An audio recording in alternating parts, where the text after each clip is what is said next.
buenas noches, amigos televidentes. Un placer enorme dar la bienvenida a todos ustedes esta noche para todos juntos disfrutar la entrevista 8 en punto. Esta noche vamos a abordar el tema de la economía, que está íntimamente ligado con la generación de empleos, pero también el tema de rentabilidad dentro de las pensiones de muchos salvadoreños que día a día ven comiéndose las uñas como probablemente el día de mañana una jubilación no va a llegar. Esta noche vamos a conversar sobre la discusión sobre las pensiones que está acaloradamente siendo abordada al interior de la Asamblea Legislativa. Conversaremos sobre el sistema de pensiones y las reformas que se le podrían hacer para salir adelante de una vez por todas en este tema. Esa es nuestra propuesta de esta noche. Con gusto, en estudio, para abordar este tema, le damos la bienvenida a un economista, el licenciado César Villalona, especialista, por supuesto, en términos económicos. Don César. Buenas noches. Un placer tenerlo acá en su casa. Igual, gracias por invitarme. Más adelante, amigos televidentes, se incorpora el licenciado Rafael Lemus, también economista, con el cual pretendemos tener un contrapunto, un punto muy diferente, el cual usted pueda hacer sus propias valoraciones y tomar las mejores decisiones. Antes, señores, como todas las noches, arrancamos saludando a quien hace posible el primer segmento de esta, su entrevista 8 en punto, como lo es Banco Agrícola. Querida patria, vieras qué diferente es todo acá. Es fácil darse cuenta que donde yo estoy, casi todo es más grande. Pero las cosas que uno más extraña son las que son más grandes donde vos te has quedado. Allá son más grandes los sueños, las ilusiones, los corazones de la gente y sus sonrisas. La distancia me ha enseñado muchísimo desde que nos separamos, mi querida patria. Estando acá he aprendido que los salvadoreños somos más fuertes cuando estamos juntos y que unido, El Salvador puede ser cada día un poquito más grande. He aprendido que vos nunca estás lejos. Y es que un salvadoreño se puede ir de su país, pero el país jamás se va de un salvadoreño. Nuestro gran sueño siempre ha sido poder estar cerca. Unidos, podemos soñar juntos y transformar nuestro país. Banco Agrícola y El Salvador, juntos, por una banca más humana. Y bueno, señores, arrancamos esta conversación con César Villalona, economista, especialista. Don César, amigos televidentes, déjenme comentarles rápidamente parte de la información y los números que tengo en mis notas. Y es que cada año cientos de salvadoreños se suman a las filas de los jubilados. Don César, amigos televidentes, el término jubilación viene de jubileo, de alegría, donde muchos salvadoreños esperan que el día de mañana pueden pasar a una vida mucho más tranquila, luego de haber hecho la aportación correspondiente con su fuerza de trabajo. Otros prefieren seguir únicamente trabajando o conseguirse otro empleo debido a que consideran que la pensión no les va a alcanzar para vivir dignamente el resto de su vida. Don César, ¿cómo llegamos a esta situación tan lamentable en este país? Bueno, las pensiones en el país son bajas en general, no desde ahora, sino desde hace mucho tiempo. Pero esto tiene que ver con un problema de bajos salarios. Es muy difícil que con los salarios actuales que tiene la mayoría de la gente que trabaja, pueda haber una pensión de un monto que permita tener un buen nivel de vida. Entonces, tenemos una pensión promedio de 500 y tantos dólares. Y en el caso de viudez, de invalidez, es incluso menor. Entonces hay una relación directa entre los salarios y las pensiones. Es muy difícil, pensión alta. Lo otro es que con la privatización que se inició en el año 98, se cambió la forma de cálculo, porque se modificó el salario base regulador que sirve para calcular las pensiones, que antes era de los últimos 3 salarios. Se sacaba el promedio de los últimos 3 salarios. Entonces se decidió que fueran los últimos 10, en el caso del sector privado. Y en el caso del sector público, los últimos 3, pero luego se multiplica por 0.7, creo 75, es un poquito diferente en los 7 años anteriores. Entonces, esa forma de cálculo redujo aún más las posibilidades de buenas pensiones. Por ejemplo, una persona en el sector privado se pensiona, los hombres, con el 45% de su último salario. Ese es el nivel. Y en el caso de las mujeres, 40%. Antes era mejor, pero con la privatización bajó. El otro problema es la baja de la rentabilidad, porque con la dolarización en el año 2001 comenzaron a bajar las tasas de interés. En el año 99, por ejemplo, la tasa de interés estaba en 13% y la dolarización la bajó hasta 6% en el año 2006. Pongo el 2006 porque ahí se inició el fideicomiso. Entonces perdieron rentabilidad los fondos por la baja de los intereses, y si los fondos pierden rentabilidad, entonces las personas acumulan menos. Entonces estamos mezclando los salarios, la forma de cálculo debido a la privatización y la baja de los intereses debido a la privatización. El propio sistema privado implica que las AFP se quedan con una ganancia de 20 millones de dólares. El sistema público no tenía ganancia, porque el sistema público operaba con otra lógica. La gente que cotizaba daba su dinero y eso iba a un fondo general, y con eso se le pagaba a la persona jubilada.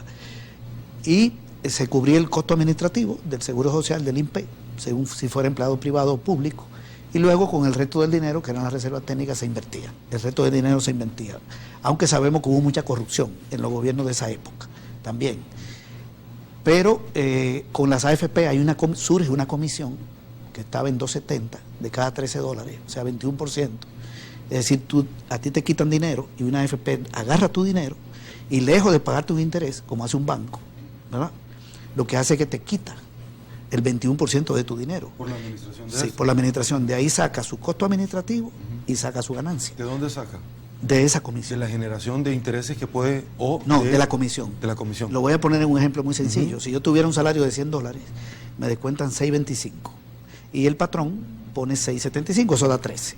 La AFP agarra 2.20. Antes agarraba 2.70, pero en el gobierno anterior se redujo a 2.20. Y en esos 2.20 está la ganancia y el costo administrativo. El resto del dinero lo presta. Si lo presta a un interés alto, le da igual, porque no gana con los intereses.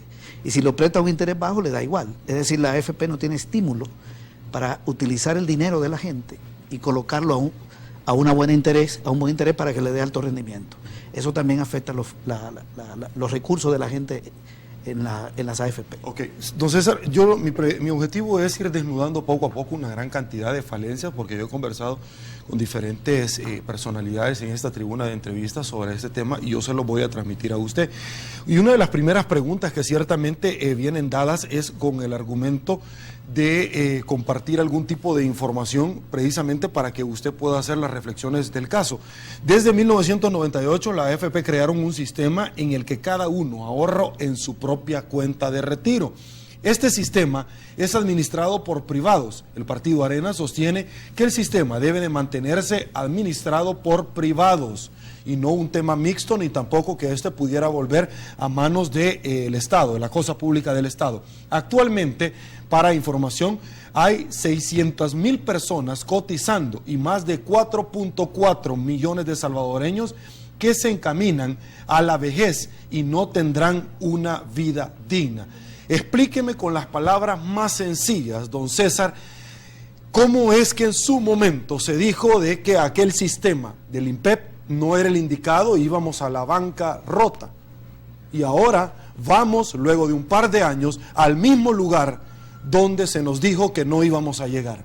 Bueno, es que cuando surgieron las AFP tenía que ocurrir la situación que tenemos. ¿Qué sucedió? Se obligó a todas las personas de menos de 36 años a pasarse a cotizar a las AFP. Y a las personas hasta 50 años, las mujeres y los hombres hasta 55, que decidieran si se pasaban a las AFP o se quedaban en el sistema público. Bien, la mayoría, que le dicen optado, pasó a las AFP. En este momento que estamos hablando, 98 de cada 100 personas cotizan en las AFP y 2 cotizan en el sistema antiguo. Pero resulta que quien comienza a pagar pensión no son las AFP, porque las AFP surgen en el 98. Solo para administrar. Solo para administrar. No es para mantener a los que están jubilados. No, porque es una cuenta de surge en ahorro. el 98 y solo recibe dinero. ¿Cuándo comienzan a jubilarse algunas personas de las AFP? Pasado 10, 12, 15 años. De la mayoría de la gente que recibe pensión en este momento, más del 70%, son personas del sistema público. Las AFP tiene dinero y no paga casi pensión. Y el sistema público no tiene dinero y paga pensión. Entonces, 3 años después del surgimiento de las AFP en el 2001, ya estaba la crisis del sistema. Era obvio, porque si le quita dinero al Seguro Social y al INPE y tienen que pagar pensiones, ¿de dónde van a sacar los recursos? Si le quita cotizaciones. Ya estaba la crisis. Ahí estaba la crisis. ¿Qué sucedió? ¿Desde qué año? En el año 2001 comienza. ¿Por qué ninguno de los partidos políticos ni el gobierno ha querido tomar en serio desde el 2001? Bueno, te voy a decir lo que sucedió entre el 2001 y el 2004. Los últimos 3 años del gobierno de Flores. Se vendieron bonos por 611 millones de dólares para pagar pensiones. Es decir, el Estado comenzó a endeudarse porque el Seguro Social y el INPE no tenían dinero. Claro, habían pasado cosas más feas antes, ¿verdad? De corrupción en el Seguro Social, en el INPE, el casado de Majano, pero dejemos esa parte. Las AFP le quitan dinero al sistema público y el gobierno se tiene que endeudar. Bien, llega el gobierno de Saca y encuentra el mismo problema y se sigue endeudando. Y en el año 2006 aprueba el llamado fideicomiso de pensiones, que obliga a las AFP a prestarle al gobierno para que pague pensiones del sistema público. Es decir, yo me imagino que tú estás cotizando en una AFP. A ti te dijeron que tú tenías una cuenta individual. Ahí te dijeron eso. Pero resulta que el dinero tuyo en la AFP se está utilizando para pagar pensiones desde el año 2006. Eso lo aprobó el gobierno de Saca con los votos de los diputados de Arena y de otros partidos que eran aliados de Arena en esa época. Creo que no llegaron a 56 votos, pero se aprobó. Entonces, el sistema de capitalización individual, eso no existe. Eso se quebró en el 2006. Porque se está utilizando el dinero de la gente para pagar las pensiones de las personas jubiladas. Es decir, estamos en un sistema solidario, pero perverso, porque resulta que ese dinero endeuda al gobierno.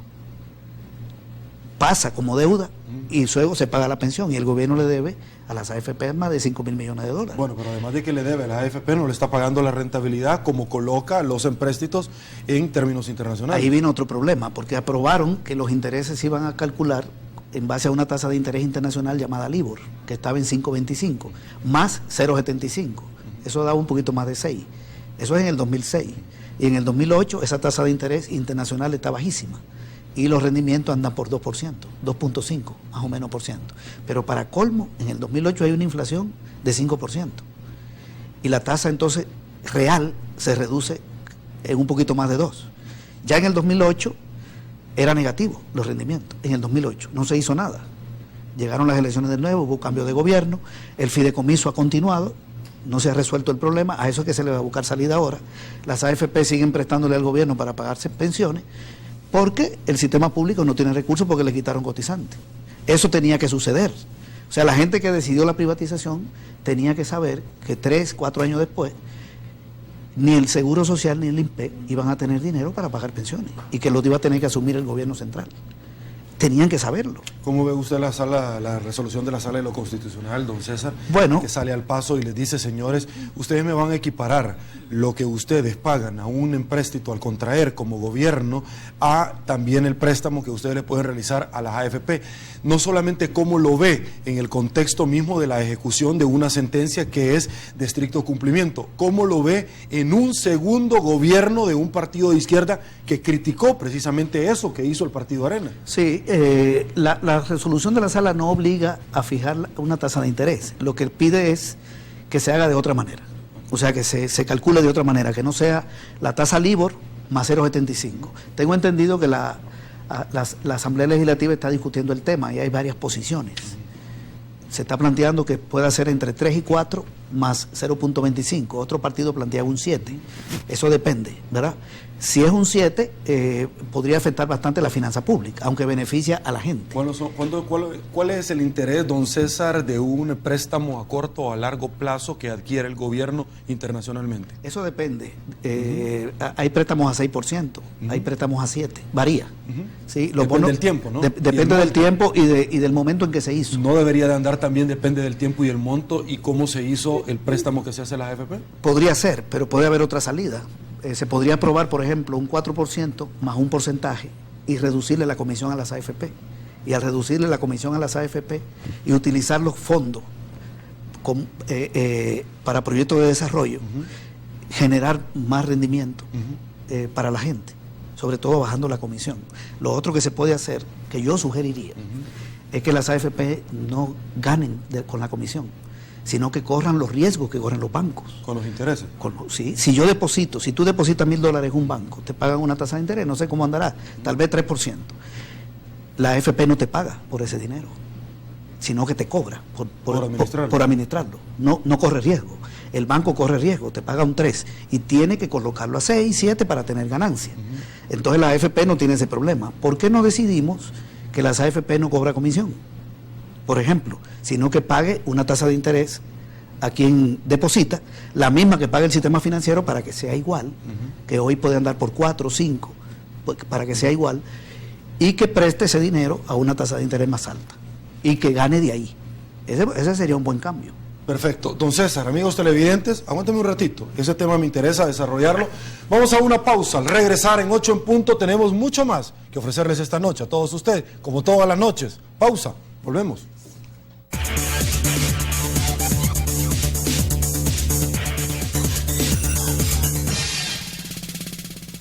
Estamos de regreso, mil gracias El Salvador por su preferencia.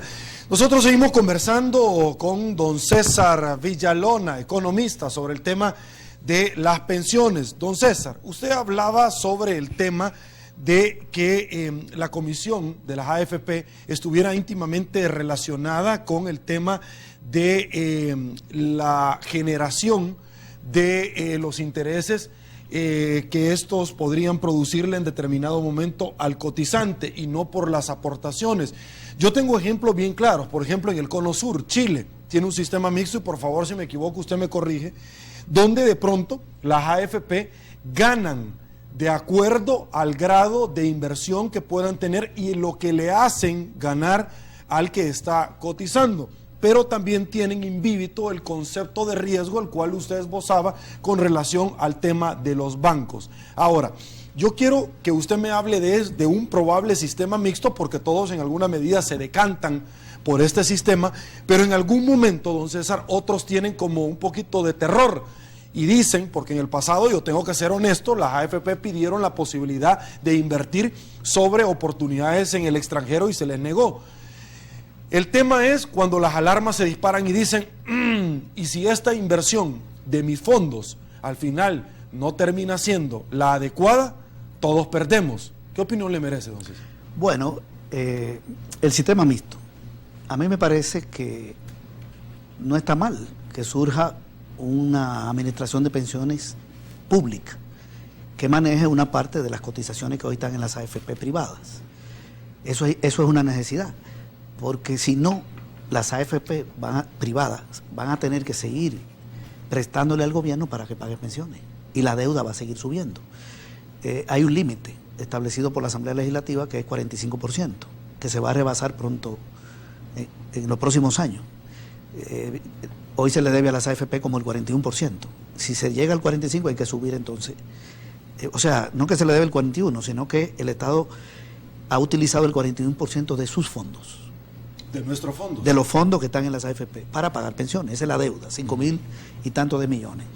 Y si pasa de 45 hay que subirlo. Entonces eso hay que frenarlo. El gobierno tiene que frenar el endeudamiento con las AFP, que eso fue lo que se aprobó en el 2006. ¿Cómo lo frena? Bien, una parte de la población que está cotizando en las AFP pase a cotizar en una administradora pública. Esa administradora pública puede ser una empresa nueva. Podría ser, digamos. Había que buscarle la figura. Podría ser una integración del Seguro Social y el INPE o una nueva. Tal vez lo mejor sea una nueva, no sabemos. Pero y de ahí que se mueva la población, una parte de la población, ¿cuál? Se puede hacer como se hizo la otra vez. La otra vez fue obligatorio, de que todo el de 36 años para abajo tenía que pasar. Bueno, podría ser por edad o podría ser por los salarios. Bueno, y quedaron los optativos, de los cuales usted se refería anteriormente. Sí, aunque los optativos, a dónde se iban. Sí, aunque ya no son muchos, porque la mayoría se han jubilado. Pero una parte de la población, por ejemplo, la que gana 2 salarios mínimos, de 2 salarios mínimos para abajo, que pase a cotizar, que son como casi el 80% de la población, menos de $500, que pase a cotizar a esa AFP. Ahí se crea un sistema solidario, sin fines de lucro, podría ser sin fines de lucro, que solo cubre el gasto administrativo. Le queda más dinero a la gente, si no tiene lucro.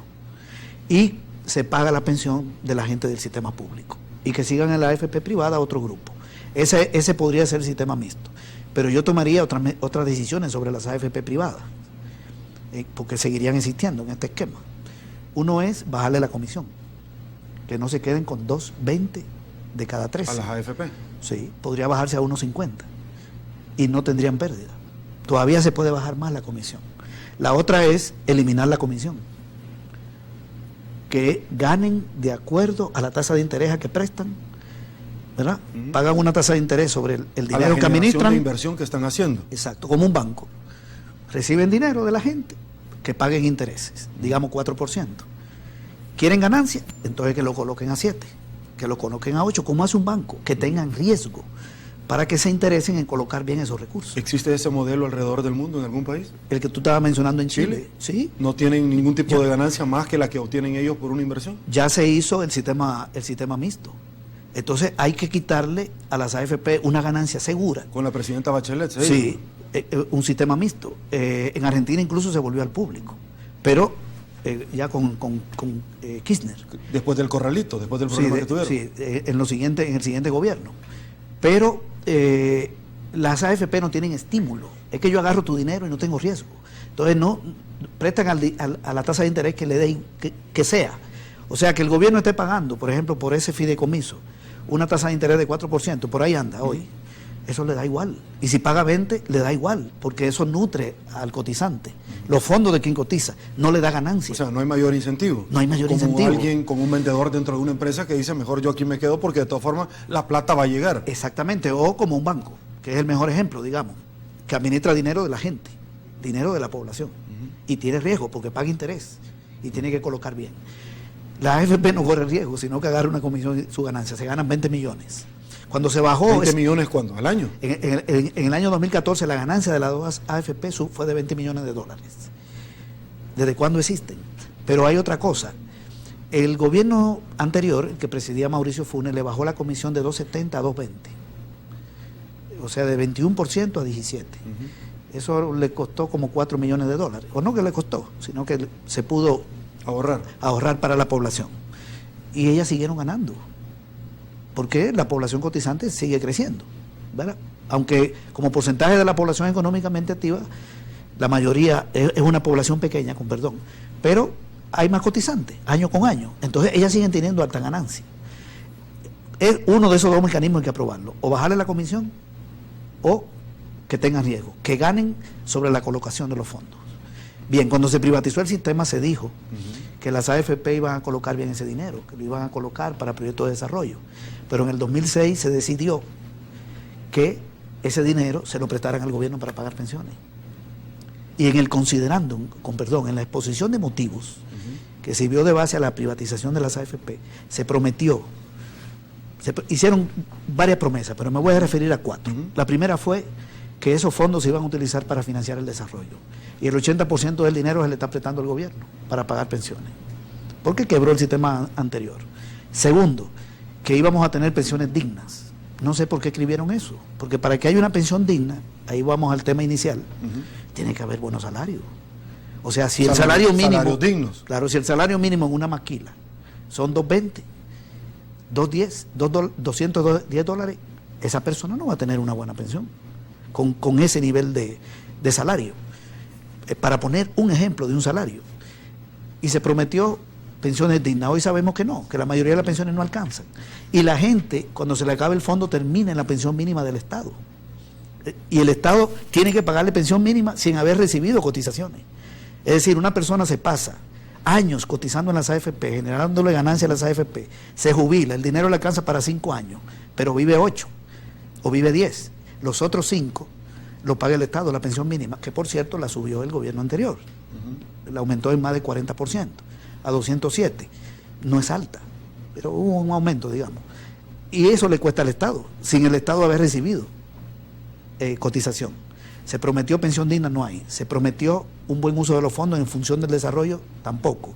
Se prometió ampliar la cobertura. Y resulta que el 73% de la población económicamente activa no cotiza.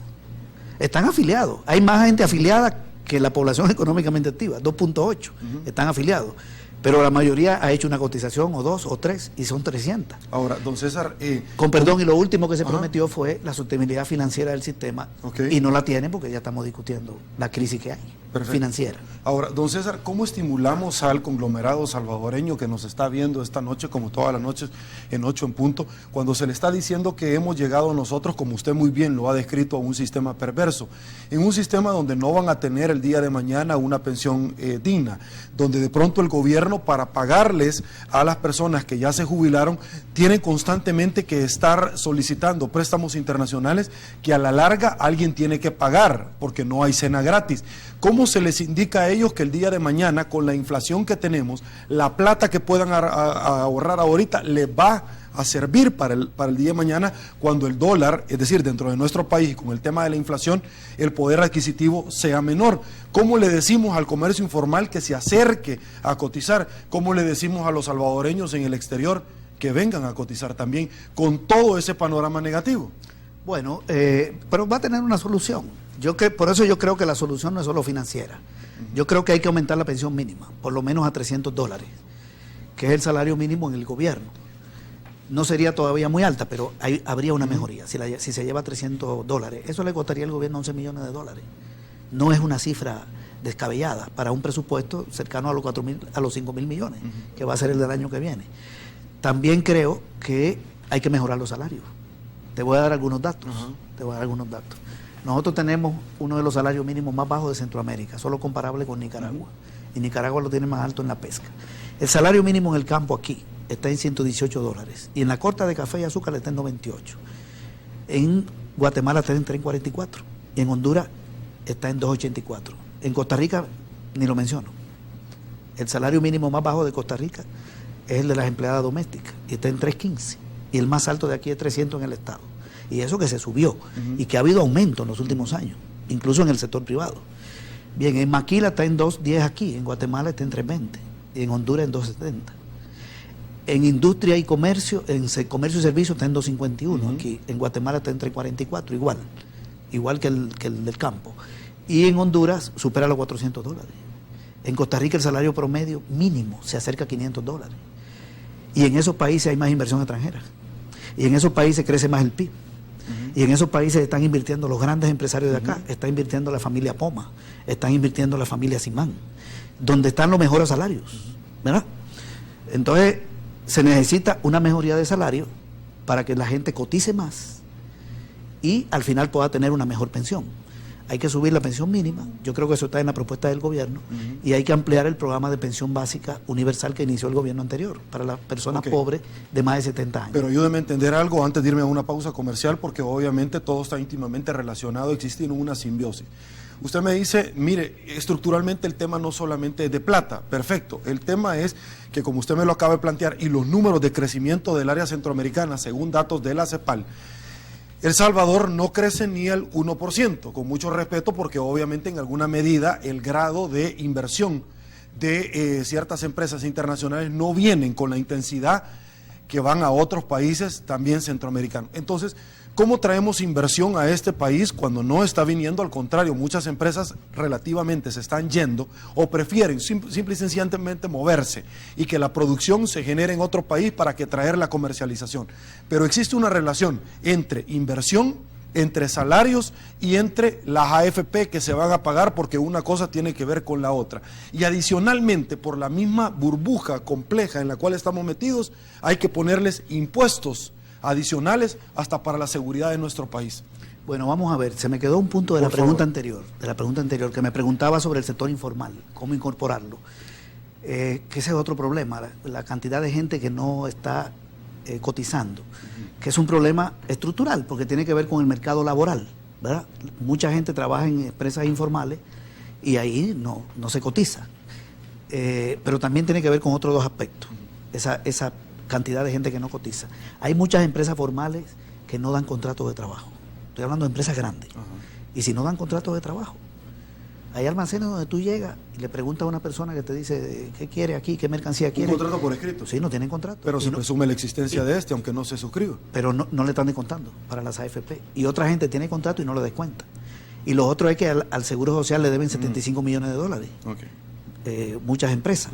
Bien, entonces esa gente no se va a jubilar, porque tengo una empresa formal, incluso grande, pero no está cotizando. Sí, y el patrón no le dice, no te voy a descontar, pero yo tampoco voy a dar mi aportación. Claro. Porque el patrón no tiene que dar una aportación. Claro, y si da la aportación es muy chiquita, ¿verdad? Porque es menor que la que tiene que dar el patrón.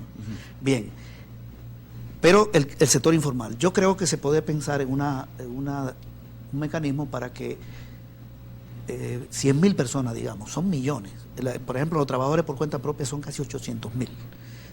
Arranquemos con 100.000 personas con un salario de $250 promedio en el sector informal. No es malo, estoy poniendo un salario que se le descuente una parte y que el Estado ponga la otra parte como patrón, para que no la ponga la dueña de la microempresa o el dueño, y no afectar al empresario o a la empresaria. Esa es una fórmula que se puede buscar. En el ejemplo que te estoy poniendo, al Estado le costaría como $40 millones. Bien, 40 millones, más subir la pensión mínima 11 millones, ampliar el programa de pensión básica universal de 28.000 personas pobres de más de 70 años a 108.000, que es el total, otros 30 millones, ya tenemos como 70. Bien, eso demanda recursos. Bueno, yo creo que se le puede poner un impuesto a los ricos para que pague la pensión del pobre.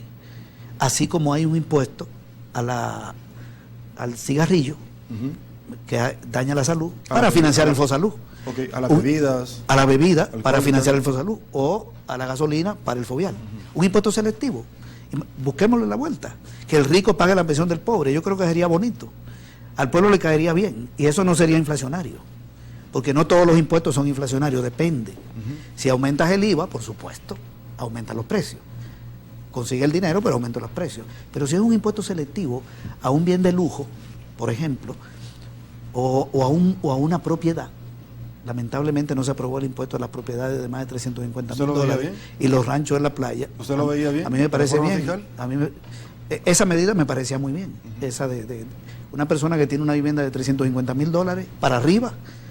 La sumatoria. No sé cuántas son. O la sumatoria de varias que en algún momento puedan estar rentadas que lleguen a 350,000. Y fíjate que si vale 350,000 no lo pagaba. Era sobre el excedente. O sea, si es de 400,000, pagaba el 1% de 50,000, $500 al año. Una persona con una casa de $400,000 que le quiten $500 ni se da cuenta.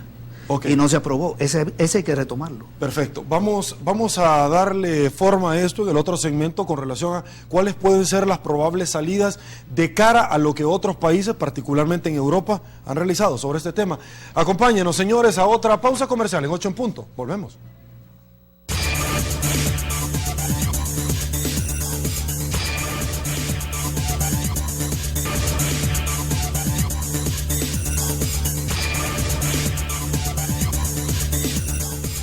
Estamos de regreso, mil gracias por su preferencia. El tercer segmento de su entrevista 8 en punto es gracias a la fina cortesía de ACOBI, de RL. Continuamos. Somos una empresa que le brinda una amplia gama de servicios financieros competitivos. ACOBI de RL, su banco cooperativo de confianza. Perfecto, señores, estamos de regreso y seguimos conversando con don César Villalona. Don César, ya había dejado la pregunta antes de la pausa comercial sentada. ¿Qué es lo que vamos a hacer en este país? Y se lo planteo desde el punto de vista de otros países que han recurrido a ciertos movimientos en algún momento drásticos para la población de cada uno de sus países. Hemos visto en Grecia, no estoy hablando del corralito, estoy hablando del tema de las AFP. Hemos visto lo que sucedió en su momento en España, cuando llega el presidente Rajoy, luego que sustituye a Zapatero. Hemos visto lo que sucedió en Argentina. Entonces la pregunta del millón es, ¿cómo vamos a salir adelante con el tema de las pensiones hoy por hoy? ¿Vamos a aumentar los impuestos de los cuales usted en una forma muy sintética planteaba? ¿O le vamos a aumentar la aportación? ¿Le vamos a aumentar la edad? ¿O vamos a pasar a un sistema mixto? Vamos a ver, no hay que subir la edad. Eso no se necesita porque las personas ya pueden, cumplida su edad, seguir cotizando. Antes no se podía. Okay. O sea, eso es opcional. Antes una mujer a los 55 años tenía que jubilarse y se seguía trabajando, ya no cotizaba, ¿verdad? Sí. Y el hombre a los 60. Hoy se puede seguir cotizando, o sea que depende de la persona, no hay que tocar ese punto. Subir la comisión tampoco, es al contrario, hay que bajarle las comisiones a las AFP. O la otra reforma que yo señalaba, sobre las mismas AFP, relacionada con que ganen sobre los intereses que cobran sobre los préstamos, que hagan del dinero que manejan de las personas que cotizan. Hay que hacer esos cambios. Lo otro es, para ampliar la cobertura, se puede incorporar una parte del sector informal. Hay que inspeccionar bien las empresas que no están descontándole a la gente y no la están incorporando al sistema de pensiones, ¿verdad? Empresas grandes y medianas. No estoy hablando del sector informal en este caso. Y también hay que mejorar la pensión mínima, llevándola a 300. Pues yo pongo una cifra, puede ser más, puede ser un poco menos, no sé, hay que discutirlo. también ampliar el programa de pensión básica universal y entrar en un sistema mixto para que el gobierno no tenga que seguirse endeudando con las AFP. Eso es una salida financiera, el sistema mixto. Se crea un sistema de reparto y con ese dinero se paga las pensiones a la persona jubilada. Quiero hacer una aclaración, Por favor. porque hoy sale una información de una persona, parece que un economista chileno, donde dice que un sistema público no genera intereses. Eso es incorrecto. Cuando existía el sistema antiguo, bueno, todavía está ahí, pero digamos cuando estaba el Seguro Social y el INPE, que el sistema era solidario, el dinero de la gente que cotizaba iba a un fondo común y se utilizaba para pagar pensiones.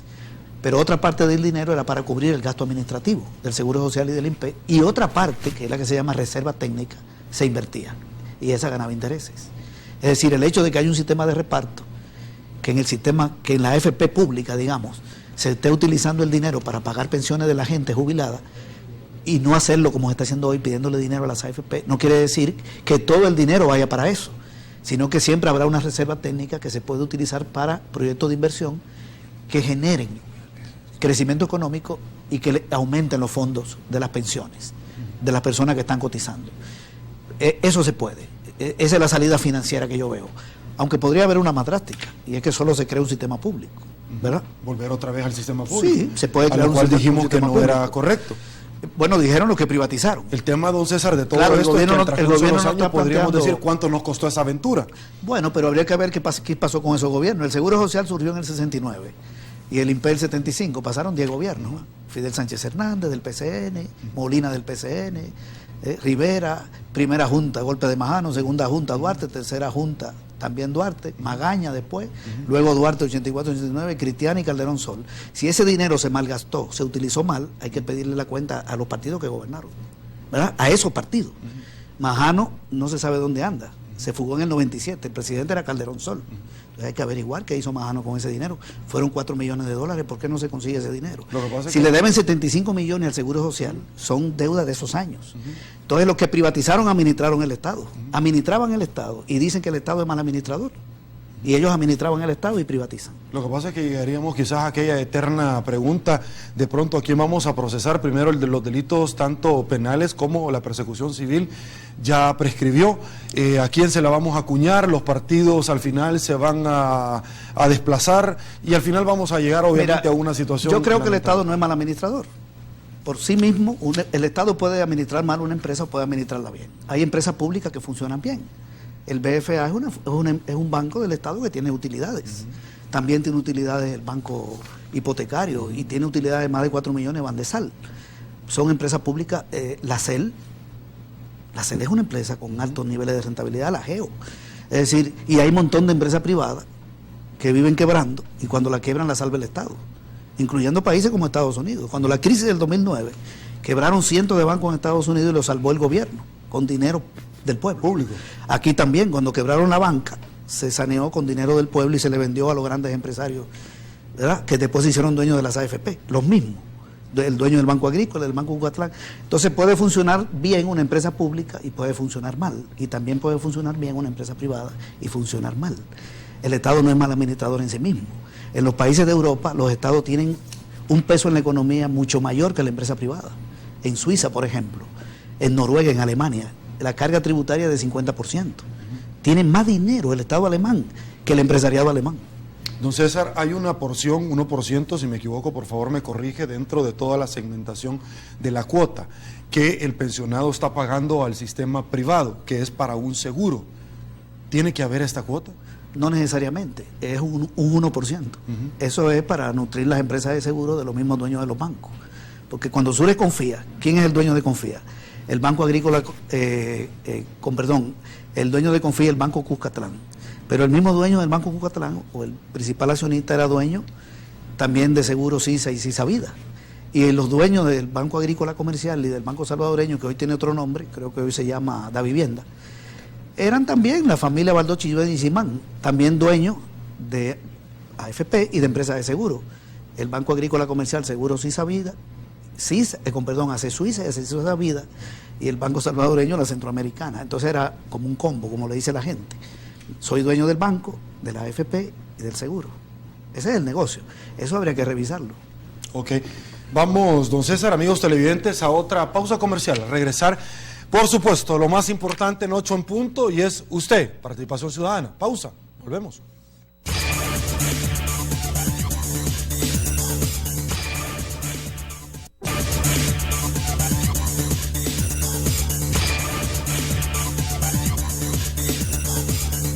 Estamos de regreso. Mil gracias, El Salvador, por su preferencia. Ya lo habíamos adelantado.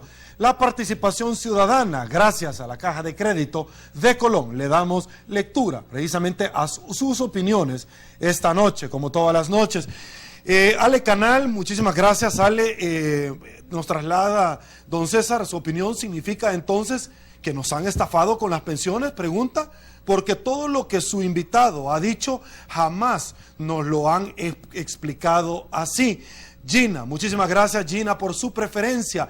Las pensiones jamás mejoran en el país, por ello seguimos teniendo el hueco en la bolsa y no crecemos. También Creaciones Multimedia es parte de todo el andamiaje de preguntas esta noche. ¿Creen que debe aplicarse en el país el sistema mixto? Pregunta don César. Para las pensiones, pregunta. Muchísimas gracias. Por cuestión de tiempo, una gran cantidad, sin lugar a dudas, de participación, pero vamos a remitir para que usted tenga, por favor, la posibilidad concreta de poderse extender. Nuevamente me integro acá a esta tribuna de entrevista para trasladarle y preguntarle puntualmente qué opina de la participación ciudadana. Bueno, mira, el sistema mixto ya lo explicamos, yo creo que sí, es una necesidad. En los términos que lo planteamos al principio. Sobre las pensiones que no mejoran, sí, yo creo que las pensiones son muy bajas. Hubo una leve mejoría en el gobierno anterior, pero hay que seguirla mejorando. Y hay que mejorar los salarios. Son las dos cosas. Y mejorar los rendimientos de los recursos que están administrados por las AFP privadas y que va a administrar la AFP pública. Y con respecto a si fue una estafa, bueno, ese es un término jurídico, ¿verdad? Un poco delicado, pero yo sí creo que las promesas que se hicieron no se cumplieron. Ni tenemos pensión digna, ni tenemos un sistema sostenible, ni los fondos se han utilizado para el desarrollo, como se dijo, ni se ha ampliado la cobertura. Es decir, todo lo que se prometió con el sistema privado, todo lo que se prometió, sin excepción, no ha sido cumplido. Y hoy tenemos un problema heredado. Lo que pasa es que sería aún como más complicado hacer una aseveración un poco más drástica en decir, don César, que de pronto para muchos, porque no se necesita ser científico de energía nuclear para saber el problema realmente y el monstruo que se estaba creando. Muchos, por no decir la mayoría de partidos políticos, parecía, don César, que cada vez que se acercaba el año de elecciones, ya sea presidencial o de elección de diputados, tenían un código no escrito de no abordar un tema que poco a poco, esa pelotita de nieve se empezó a formar, a llegar a ser el problema que hoy por hoy nosotros tenemos. Sí, es un problema acumulado, pero tiene como dos causas. Primero, en el sistema, hasta el año 98, hubo mucho mal uso de los recursos de las instituciones, del Seguro Social, del INPE, mucha corrupción de los gobiernos de esa época. Y segundo, el surgimiento de un sistema privado no resolvía el problema, porque las reservas técnicas que le pasaron a las AFP eran insuficientes.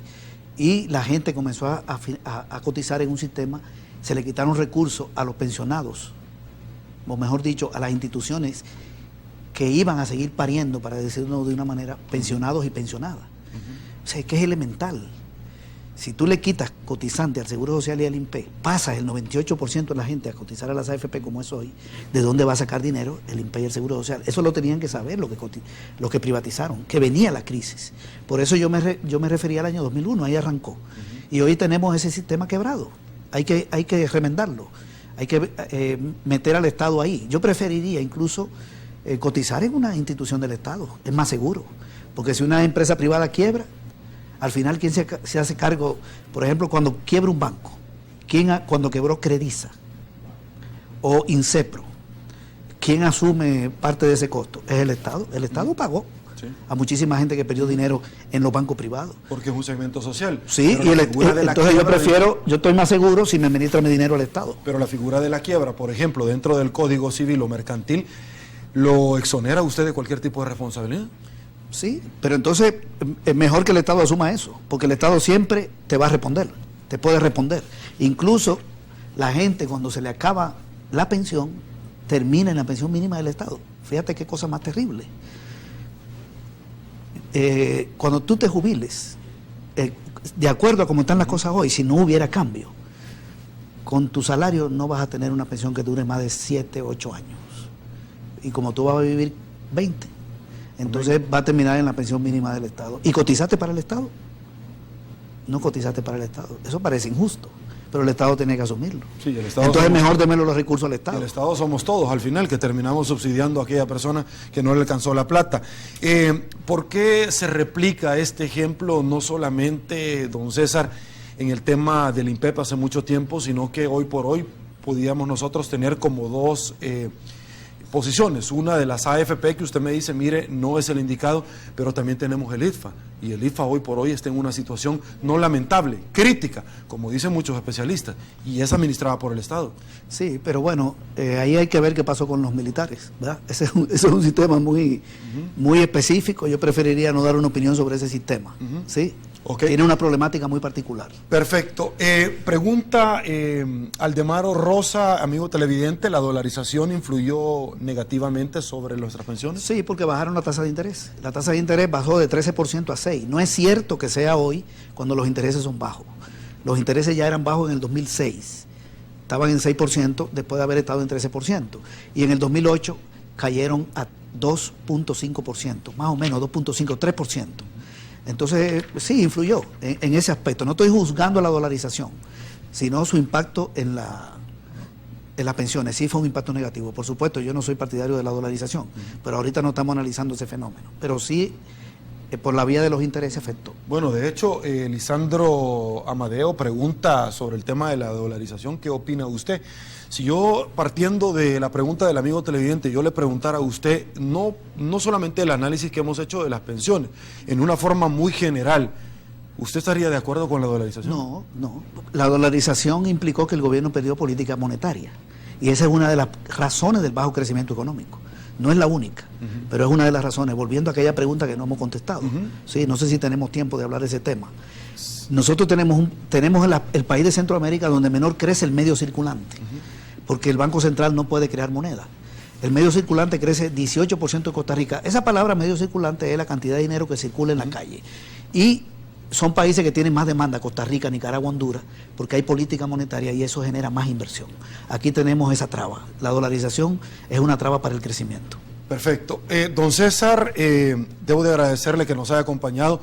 Seguro, y me comprometo a volverlo a invitar, y usted comprométase conmigo que va a volver a venir para hablar de la dolarización. Con todo gusto. Perfecto. Don César. Sería bueno que viniera otra persona para que debatiera. Claro, bueno, queremos disculpar a don Rafael Lemus, lo habíamos invitado, y por situaciones fuera de su alcance no nos pudo haber acompañado, pero ciertamente lo vamos a volver a hacer. Muchísimas gracias, feliz vacaciones. Gracias. Que la disfrute. Amigos televidentes, muchísimas gracias. Esto fue 8 en punto. Felices vacaciones. Será hasta el día de mañana. Pasen muy buenas noches y una vez más, que el Señor bendiga a todos.